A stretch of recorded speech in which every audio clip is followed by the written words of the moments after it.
While it is known by some that I have a keen interest in the uncanny, seeking it out on occasion, nevertheless it has proved a decidedly unsettling experience to find such a strange event taking place just a few feet from my front door. The street that I lived on at the time was like any other, not an affluent place, nor one mired in poverty. A mix of kind, selfish and apathetic neighbors, some taking interest in those around them, others not.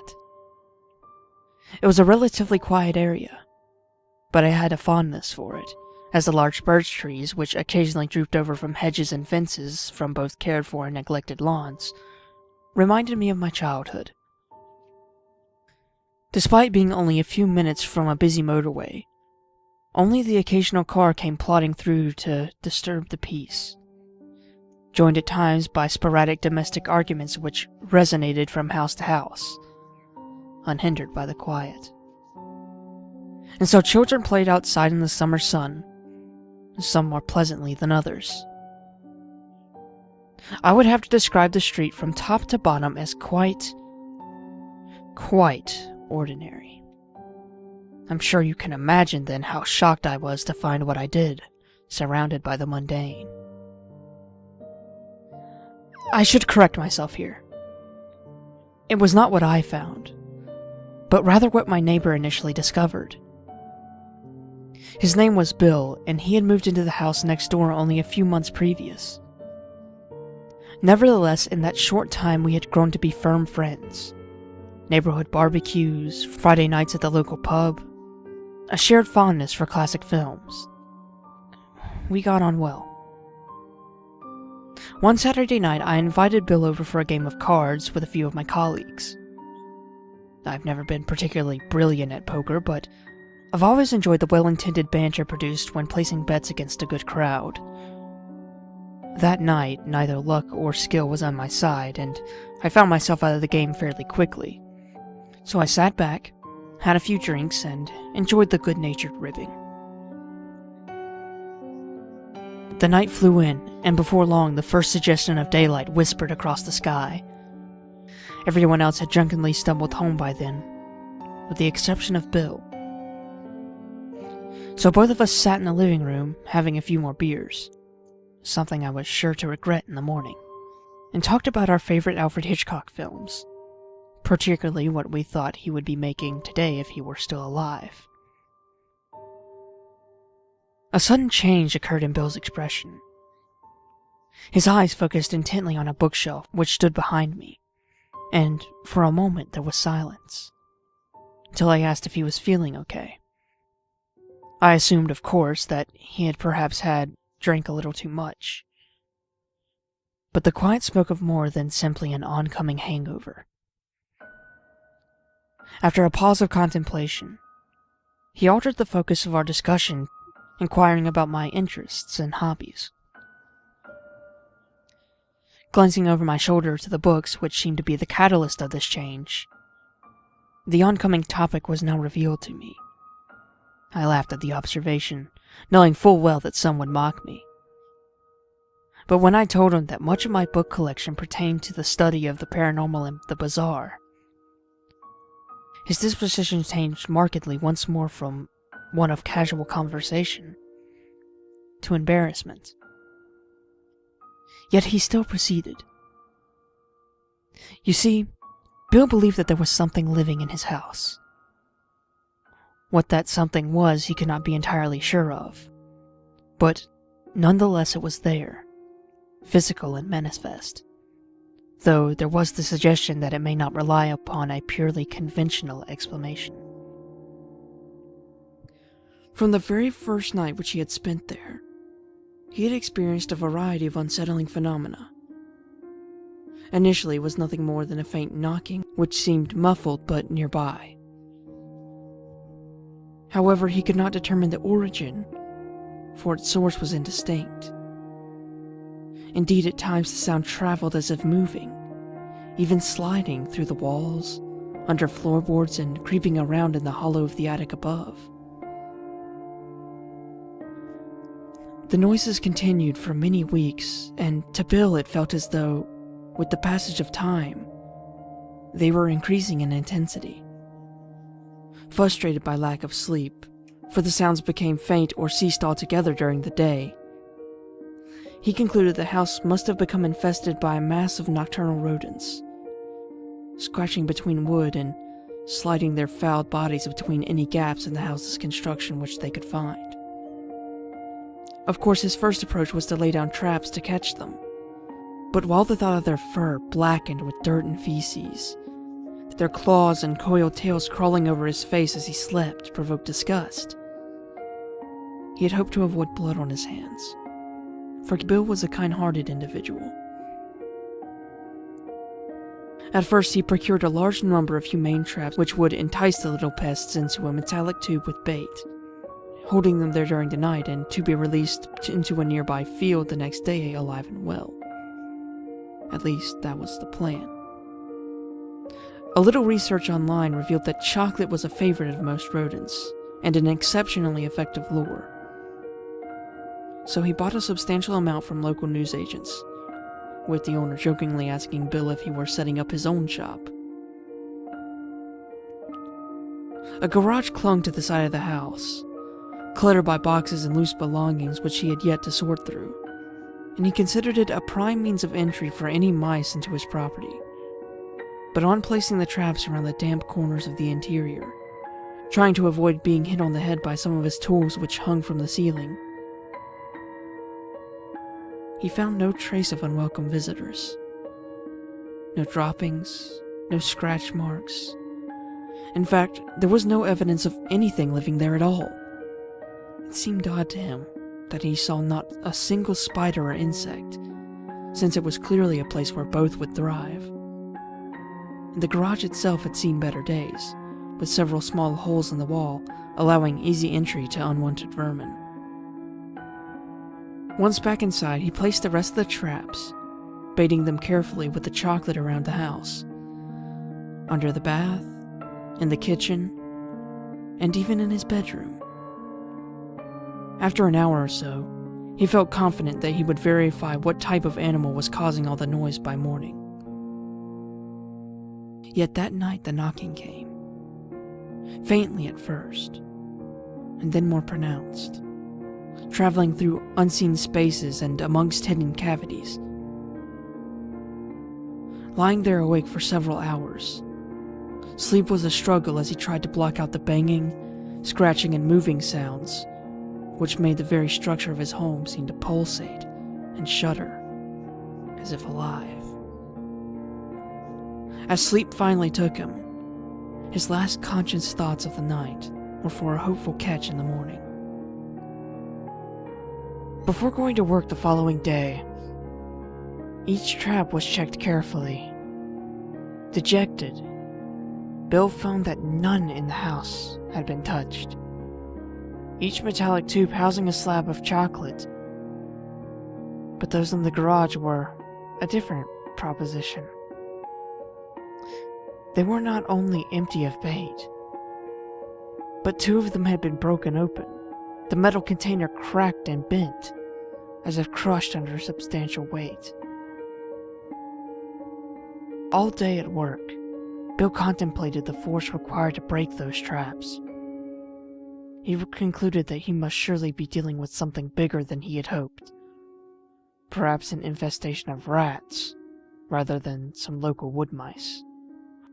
While he did not wish any animal harm, he shuddered at the thought of something larger writhing around his house while he slept. Knowing that he might have to concede defeat and call in pest control to poison the creatures, he stopped by a hardware store for one last attempt of his own. Bill lay in the darkness as the shuffling and knocking sounds continued once more, hopeful that the two large metallic rat cage traps he had baited in the garage would produce a catch. But all was not well, for both cages had been torn apart. The thick metal which should have contained the most powerful rodent bent backwards with the chocolate inside removed. The thought began to cross his mind. What was living in his house? Reluctantly, Bill conceded, placing an abrupt call to a local pest control company. Within hours, 3 men pulled up outside in a white van, sporting a vulgar and distasteful depiction of a dead rat on its side. They effectively baited the entire house with traps and poison, and before long, they were ready to leave.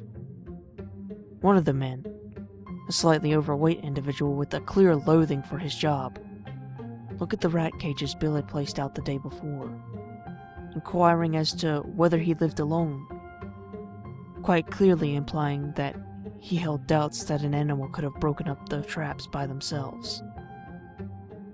The implication was not welcomed. Several weeks passed, and the traps continued to be torn apart recklessly and with apparent brute force.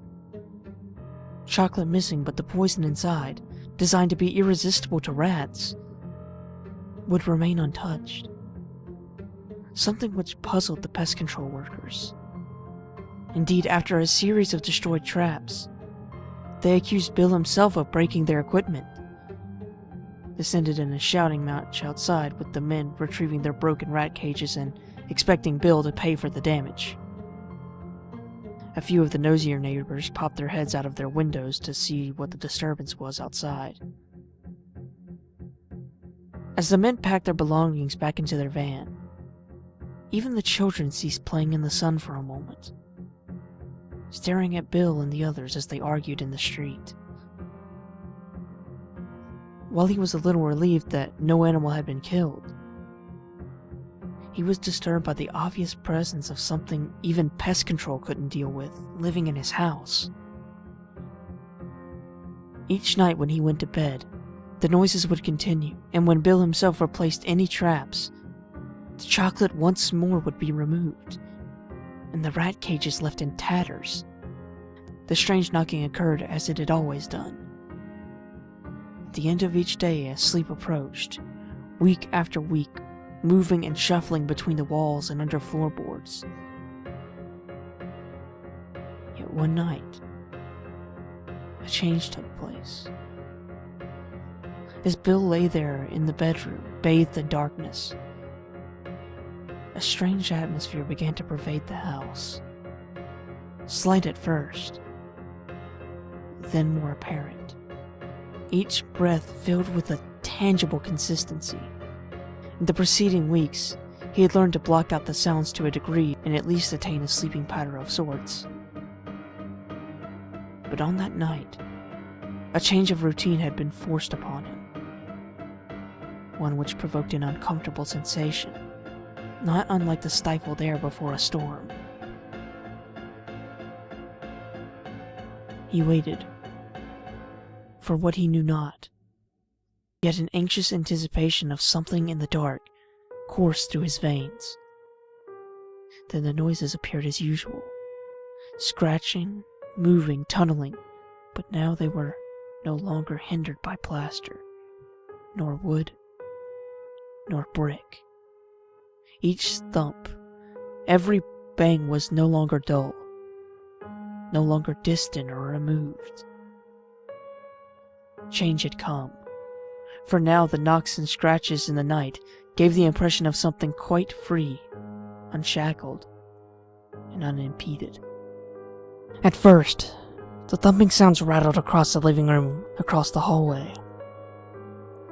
Then, an occasional and intermittent high-pitched squeal, accompanied by loud thudding on the walls, slowly progressed throughout the house.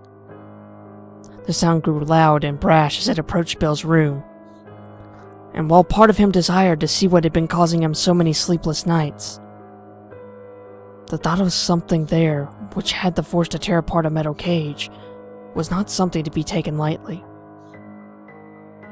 The knocking now rose to a fierce boom, growing ever closer to where he lay. As it crashed against the walls in the hallway, a picture frame fell to the ground, smashing into pieces on the floor, while an alarm clock shuddered across a nearby nightstand, threatening to follow suit. The thumping, scratching, and high-pitched shrill grew so loud, so violent, that he imagined the vibrations from it shaking the bed in which he lay. He clutched his ears in pain as the noise swelled upward into a cacophony of gratuitous and enraged strikes against the very structure of his new home, piercing his eardrums. Then, just as it reached the bedroom door, Bill grabbing a nearby lamp for protection against what would soon be upon him, the noises ceased. No knocks, no scratching, no high-pitched squeak. Nothing. Yet the silence was not welcome, nor was it empty. He gasped loudly as a shadow fell from outside, moving quietly in the hall, blocking the light which crept under the door onto the bedroom floor. Lying there in throes of terror, he stared at the door, waiting for it to burst open at any moment, revealing something hideous on the other side. The floorboards in the hallway creaked slightly as something substantial shifted its weight. Bill gripped his bedside lamp, ready to hurl it at whatever waited nearby. A familiar noise then sounded.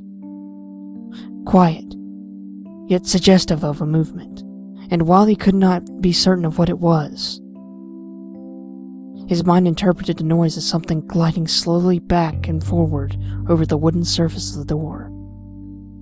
Feeling, sensing, touching, perhaps even looking. The handle on the door juddered briefly as something pawed at it from the other side. Then, just as abruptly as it had appeared, the intruder moved back down the hall away from the bedroom, towards the front door, a repetitive squeak sounding as it did so. Yes, Bill was terrified, but possessed by curiosity, he hoped to sneak a glimpse of what now sat at the other end of the hallway. At least it was now a distance from his bedroom door by then, and if he had to react quickly, he could leap back into his room and block the entrance with the dresser or wardrobe nearby, barricading himself inside.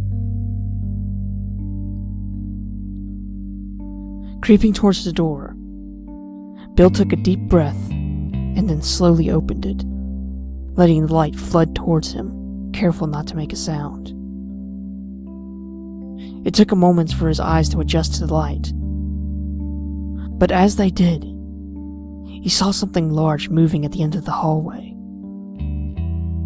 It was indistinct, but although he saw it for only a moment, he was certain that someone, something, had turned at the front door, just out of sight, disappearing into the bathroom.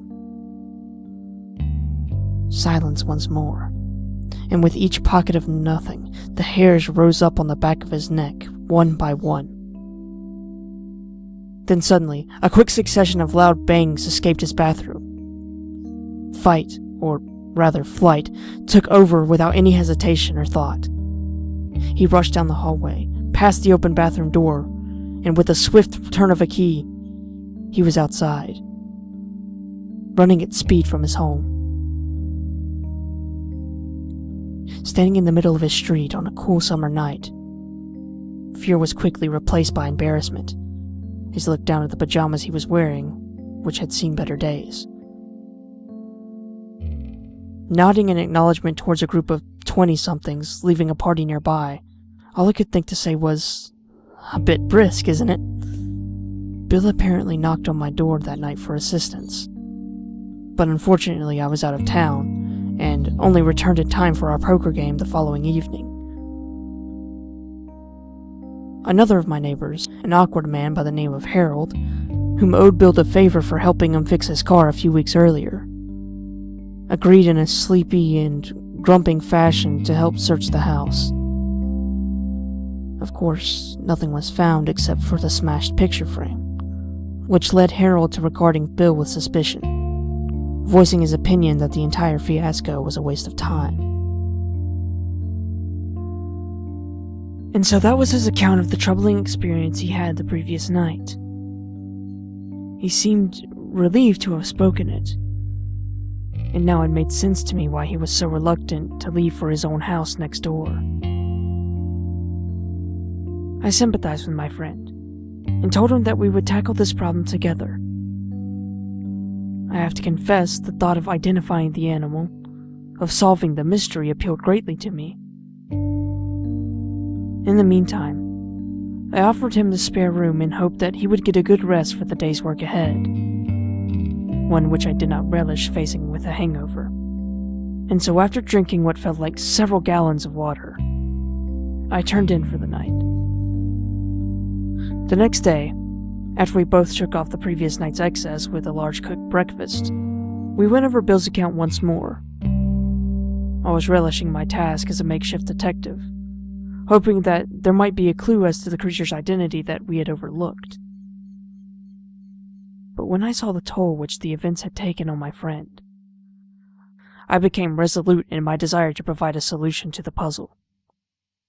While he said that he felt rested, it was clear that Bill was worried about his home, wondering if it was badly infested with something a little more exotic than a colony of rats. But most of all, there was fear in his eyes, an unspoken and anxious contemplation etched on his face. The thought of spending another night in that house provoked revulsion within him. Trying my best to relieve his concerns, I set out in front of him a plan of action, one which I was confident could solve the mystery once and for all. We would carry out a vigil in the house overnight. However, preparations had to be made. First of all, we contacted the estate agent who had sold the property to Bill. Our task was to contact the previous tenants, of which I remembered at least 3 others, and inquire as to whether they had experienced any strange phenomena or animal infestation. I did not wish to alarm my friend, but since I had moved into the street, the realization came to me that most had lived in that house for only a few months at a time. This had never particularly affected me, as I did not know any of them very well, but the question of why they left so quickly did enter my mind. While we were waiting to hear back from the previous tenants, we set about preparing the house for the night, using what we already knew about the phenomena to track, identify, and trap it. First, it had already been established that whatever was smashing the traps open was interested solely in the chocolate, having left the poison behind. So we used this as bait. Second, most of the physical evidence for something living in the house had been in the garage. With this in mind, we emptied out all its contents, placing the boxes, furniture, and other assorted items in one of Bill's spare rooms. Third, with permission, I covered the door of the house in flour, hoping to catch an impression of the intruder, sealing each door shut with masking tape to help identify which room the disturbance originated in. Lastly, we purchased some fishing wire, which I used to create a snare trap in the garage. This was attached to a wide basin weighed down with a concrete slab on the floor. Inside the noose of the wire, I placed a large pile of chocolate, angling the snare so that if a substantial animal attempted to eat it, the wire would tighten around its body or an appendage, trapping it in the process. Next to this, we placed a large cat cage, which we would use to store the animal safely after cutting it free from the snare. We closed the garage door and then sat outside, chatting quietly in the summer night over a couple of beers, waiting. The local children reluctantly trundled back to their homes to sleep, for school was the next day. And as time passed and the skies blackened, an occasional neighbor would look out their window wondering what we were doing sitting in the garden that late at night during the week. Some of them obviously annoyed, others merely curious. It was actually fun, as we talked and laughed about anything and everything. Torches in hand, I was glad to see the tension slowly fade from Bill's shoulders. There we sat until after 2 in the morning, at which juncture we decided to take turns listening so that the other could get some sleep. It was about 2 hours later during Bill's watch that I awoke to an almighty crashing sound. The noise both startled and disturbed me, for while I knew it was brought about by my snare trap inside the garage, I shuddered for a moment, certain that I heard a cry, a wild shriek accompanying the crash. Quickly, I leapt to my feet as Bill stared across at me, and I at him. It was quite clear we were both unsure about opening the garage door, with such a violent and unsettling noise echoing out from within. Just what we would find, we did not know. After a pause, in the last fleeting remnants of Dutch courage, we both grabbed the door and slid it upwards to reveal what was inside. Our hesitation had cost us. The chocolate was gone, the snare wire broken, and the rocks which weighed it down cast around the room in a haphazard fashion. Yet Bill believed that he had seen something which I had not. A panel on the rear wall moving slightly. He swore that it was not his imagination, and was certain that something was behind it. We approached the back of the garage cautiously and found that the panel was indeed loose. The bottom of it was not fastened. I instantly remembered that a nimble rodent could easily slip under, disappearing into the structure of the garage, and possibly even into the house. I felt confident that we had at least identified its mode of movement. I could see now the overwhelming sense of anxiety in my friend's expression, and I must admit that I too felt strangely afraid. Nevertheless, we agreed to pull the panel up and look inside. As Bill wrenched it open, I cast the glare of my torch inward. Yet there was no rodent. But there was a cavity which clearly ran along the interior of the wall, and, I suspected, eventually into the house. I did not place my hand inside in fear of being bitten by whatever had crawled in there. Instead, I pressed my ear gently against the wall to listen for any movement. It was subtle, but it was most certainly there. An unseen animal slowly sliding its body along the cavity of the rear wall towards the house. Bill whispered, asking what I could hear. But just as the scuttling sound reached the corner, a loud booming noise thrashed from inside the wall. Startled, I fell backwards onto the floor and looked up once again to see apprehension on his face. The booming continued, followed by scratching noises and further knocks and bangs. Then, a distant sound. One which spread a chill through the air. A door slammed from within. Bill gasped. "It's in the house." Grabbing our torches once more, shaking the dread from our minds best we could, we raced out of the garage door. Bill's hand shook as he unlocked the front door.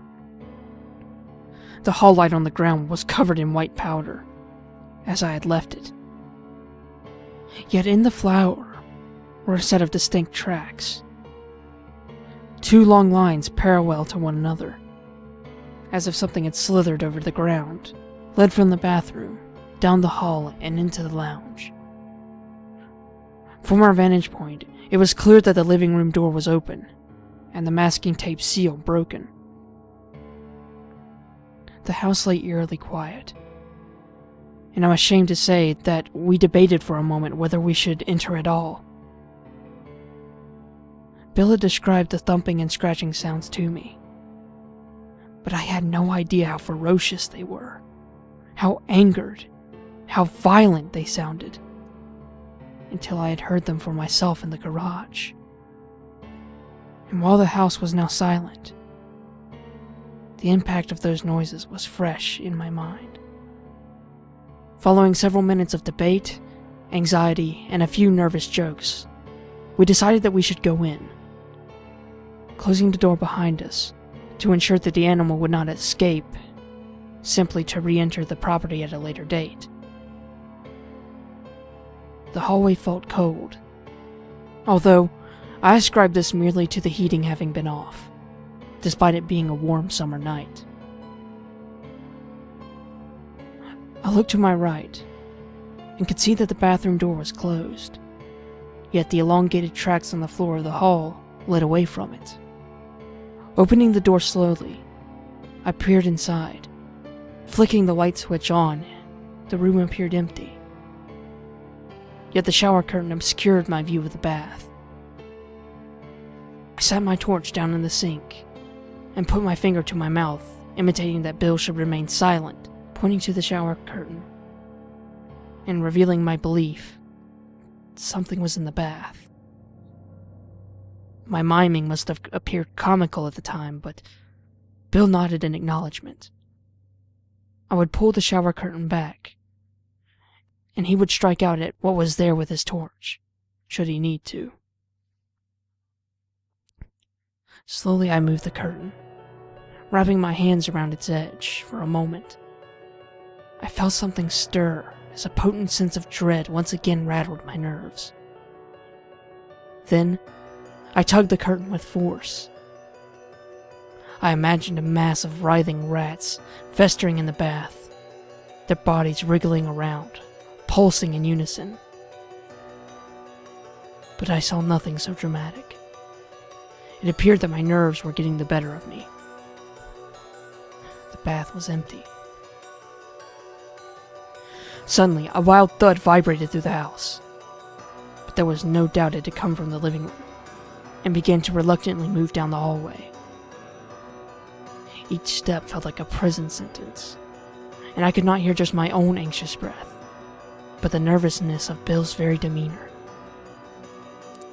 We stepped cautiously down the hallway, careful not to disturb the elongated tracks which slid through the flour and on the ground in front of us, hesitating twice at the sound of creaking floorboard coming from the living room.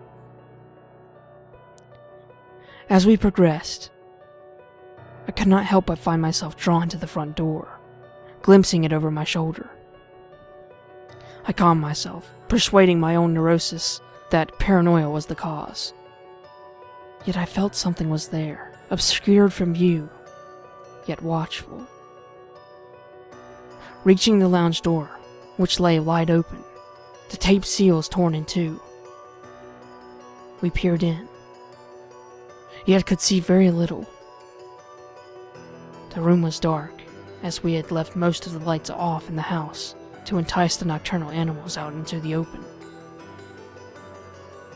I cannot speak for Bill at that moment, but as I stood peering into the darkness of that room, the air felt stifled somehow. I had to inhale deeper than usual to stem a feeling of anxious breathlessness. Reaching his hand around the wall, Bill turned the light on, and, with a sigh of relieved disappointment, saw that the room lay empty. A couch and armchair, table, and television, but no creature anywhere to be seen. My eyes turned once more to the end of the hallway and to the front door, and for a brief second, I imagined that an outline of something sat there. Bill entered the living room, yet I stayed transfixed, almost waiting for something to appear. Of course, I recognized this to be nonsense, but what I failed to notice was the living room door slowly and quietly closing between us. As I turned my attention back to Bill standing in the room, the door shut, leaving me in the hallway. While I found the sight a little alarming, doors close under pressure of air currents and drafts all the time. But as I touched the handle to enter the room where my neighbor now stood, Bill let out a terrifying yell. I pushed and pulled and turned the handle of the door, but with each effort, I was parried, the door itself feeling jammed somehow. I called out, asking for Bill to respond, but all he could muster was, "Something's in here! Get me out!" I thrust my shoulder against the door time after time, but it would not give in to my efforts. A chill whispered through the hallway, and I suddenly felt that perhaps I would have been safer on the other side of that door. The lights above me flickered, and then nothing. Pitch black. Bill now whispered from the room, claiming that he could hear breathing nearby. I told him to remain calm, that I would go find something to break the door in with, which must have jammed due to a broken handle. Even I was a little unsure of that explanation. He protested, begging me not to leave him locked in that room, with whatever he believed to be in there with him. But I reassured him that I would be gone for less than a minute. I joked that he was in a better situation than myself having a torch, as I had idiotically left mine in the bathroom. But I could tell that my friend was racked by fear, hoping for nothing else but escape. As I turned to make my way to the front door, a chill blew through the air. Whether imagined or not, I cannot tell. But as my eyes struggled in vain to penetrate the dark, I became aware that I was no longer alone in the hallway. I could barely see, nor be sure of what I perceived, for at the end of the hall facing me, there appeared to be a large black mass crouched in front of the door. I closed my eyes, my breathing erratic, and opened them once more. Yet I could not be sure. There was so little light that there could have been nothing. Yet every fiber of my being told me that something large lay curled up, blocking my exit from the house. Then a scream. Bill pounded and scratched and kicked at the living room door. His yells tore through me. They betrayed utter terror in a man who sounded feral, trapped. I tried to communicate with him, but he cried and shrieked like a child facing nightmares in the dark. My heart raced at the sound of my friend's obvious terror, yet I too was now in the grip of fear. I was certain that something was moving down the hallway towards me. It was as if I could almost see it, but not quite. But I could hear something which chilled me to my core, more terrifying than even Bill's lunatic screams. The sound of a living thing shuffling towards me, accompanied by an intermittent high-pitched noise which almost sounded alive. Closer and closer it drew towards me. That black mass. A shuffle, a movement, a creak of the floorboards. Then it touched my leg. I let out a scream, and absent of thought, I darted across the hallway into another room, slamming the door shut behind me, pushing a dresser against it. Bill's screams intensified, and I felt paralyzed between my own fear and the wish to help him. But as I waited for the black mass in the hallway to follow me, I heard a click. Something had opened the living room door and went inside. Then a yell, a scream, followed by the pounding of footsteps, the front door opening, and Bill shouting my name from inside. He may have escaped, but I was not alone. Something moved once more in the hallway. But how had Bill passed it? Yet there it was, manifest, shifting its weight, creaking in the old floorboards as it did so. Loud thuds, bangs, and scratches now echoed throughout the house, an unseen force, rampant and angered. Then a sound. In the dark I could not be sure, but to me, it was as if something was pushing against the door from the other side. My heart raced, but just as I looked around for a makeshift weapon to defend myself with, a garden chair came hurtling through the window. It was Bill. He reached out his hand and shouted, commanding me desperately to get out of there. we both staggered away from the house onto the road. And then several neighbors had joined us, disgruntled at having their sleep disturbed, yet fueled by an opportunity for gossip. When they asked what had happened, all we could do was shake our heads in disbelief and be happy to be outside. The night sky limitless above, and the street solid beneath our feet. The next day we entered the house, along with some of my friends from the poker game a few nights before. Safety in numbers. But, except for the smashed window, there was little out of place. I took a few pictures of the long-line tracks on the floor while retrieving my torch from the bathroom and attempted to document each room as best I could. I must admit that I was hesitant to go back inside at first. But the place felt different during the day. Warm. Even happy.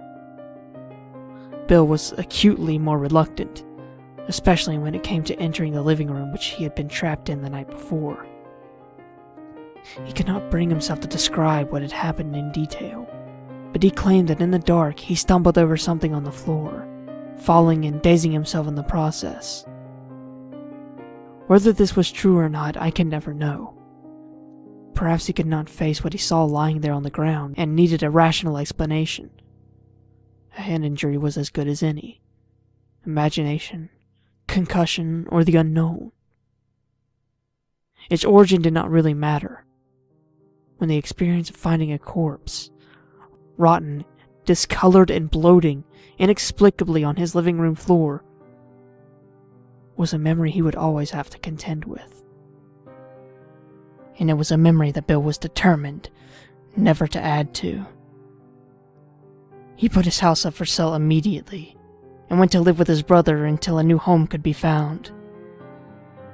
I did offer my spare room, but he simply laughed and said that sleeping even in the same street as that house was an inconceivable notion to him. I rarely saw him after that. Living next door made Bill a friend, and living further away once more a stranger. Several weeks passed, but that night, both of us trapped in that house, remained prevalent in my thoughts, and I felt compelled to investigate a little further. A rational explanation could easily be given, and it was one I preferred to cling to, but I felt curious about the history of the place. The makeshift detective in me once more went to work. I will not bore you with my methods, but after reading an article in the local newspaper archives about the house, I was led to a retired social worker by the name of Charlotte L., who seemed eager to speak on the subject, still enraged by the entire episode after all those years. You see, 11 years previous, a man by the name of Thomas Kelly died in that house. He was 73 years old, and was a full-time carer for his son Joseph, himself in his 40s, who suffered from severe learning difficulties and was wheelchair-bound. They had no other family to help, nor friends to rely upon. As Thomas grew more elderly and frail, the toll of doing everything for his son became apparent. Clothing him each day, cleaning him, feeding him, taking him to the toilet, and most importantly, stopping him from coming to harm. An unimaginable weight of stress to be placed on anyone's shoulders. Charlotte was their social worker and did everything she could to make life easier for Mr. Kelly and his son. However, not long after she retired, she discovered that social benefits had been severely reduced for the Kellys due to draconian financial cuts by the government at that time. Instead of a care worker coming in to help around the house a few times a week, now they were left with one solitary visit a month. Disgusted by this news, Charlotte decided to see Thomas and his son to make sure they were handling everything. There was perhaps not a great deal she could do, but even someone to talk to would make a difference. She just wanted to help, Not as a social worker, but as a friend, as she was very fond of both of them. Thomas had been dead for weeks. He had died of a heart attack and was found decomposing on the floor. Joseph, with no understanding of death, no concept of phoning for help, simply stayed by his father's side. He was found next to the body, slumped over in his wheelchair. He had died of thirst. Charlotte alerted police when Thomas did not answer the door. She thumped and banged, hoping they simply did not hear her. But the house lay silent. I was upset by the tragic account, but she spoke fondly of them. Thomas as a kind and loving father, of Joseph as a sweet boy with a caring nature.